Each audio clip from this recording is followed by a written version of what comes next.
నమస్తే అండి, కేఎస్ సీడ్స్కు స్వాగతం. నేను మీ సౌజన్య. ఈరోజు మన స్పెషల్ మెత్తటి పకోడీ.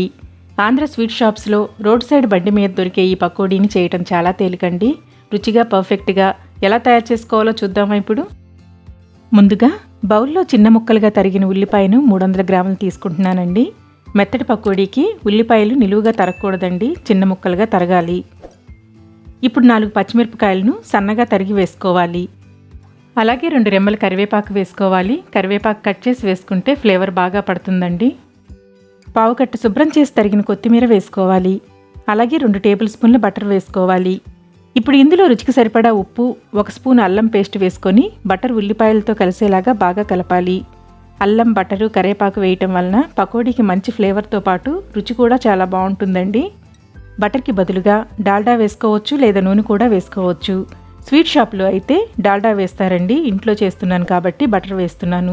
బటర్తో చేస్తే పకోడీ చాలా రుచిగా ఉంటుంది. ఇలా కలిపేటప్పుడు ఉల్లిపాయలో నీరు బయటకు వచ్చి పకోడీ చాలా టేస్టీగా ఉంటుందండి. ఇప్పుడు ఇందులో 200 గ్రాముల శనగపిండి వేసుకోవాలి. అలాగే చిటికెడు వంట సోడా వేసుకొని కలుపుకోవాలి.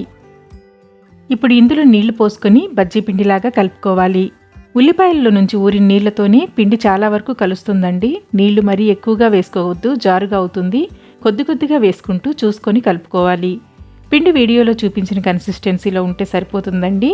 ఈ పిండి నానబెట్టాల్సిన అవసరం లేదు. కలిపిన వెంటనే పకోడీ వేసుకోవచ్చు. బాండీలో డీప్ ఫ్రైకి సరిపడా నూనె వేసుకొని వేడి చేసుకోవాలి.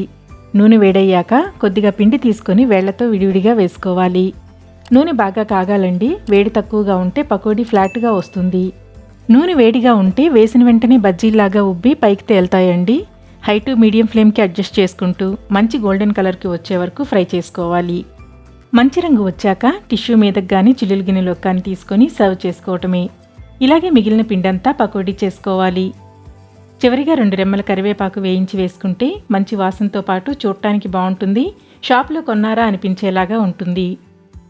పప్పు రసంలోకి సైడ్ డిష్గా బాగుంటుందండి. అలాగే పిల్లల లంచ్ బాక్స్లోకి చేసుకోవచ్చు. ఈవినింగ్ వేడివేడి టీతో పాటు స్నాక్స్ లాగా తీసుకోవచ్చు. మరి ఈ టేస్టీ రెసిపీ మీకు నచ్చినట్లయితే ట్రై చేసి ఎలా వచ్చిందో కామెంట్ ద్వారా తెలియచేయండి. లైక్ చేసి తెలిసిన వారందరికీ షేర్ చేసి సపోర్ట్ చేయండి ఫ్రెండ్స్. ఇంకా సబ్స్క్రైబ్ చేయకపోతే ప్లీజ్ సబ్స్క్రైబ్ చేసి పక్కన ఉన్న బెల్ని ప్రెస్ చేసి ఆల్ని సెలెక్ట్ చేయండి. నేను పోస్ట్ చేసే ప్రతి వీడియో నోటిఫికేషన్ మీకు రెగ్యులర్గా వస్తుంది. Thank you for watching.